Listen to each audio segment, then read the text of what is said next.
Okay, so I'm pressure cleaning my roof. As you can see, this is all clean and this is dirty. It's only been about maybe 5 years since I did the pressure cleaning.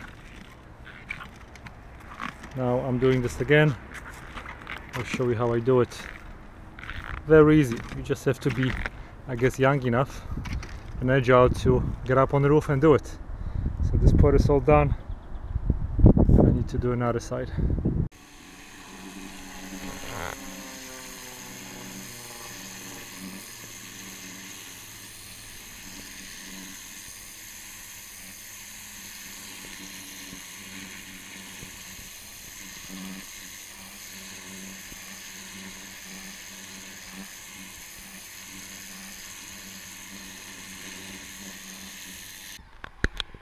And you go like this for another 2 or 3 hours.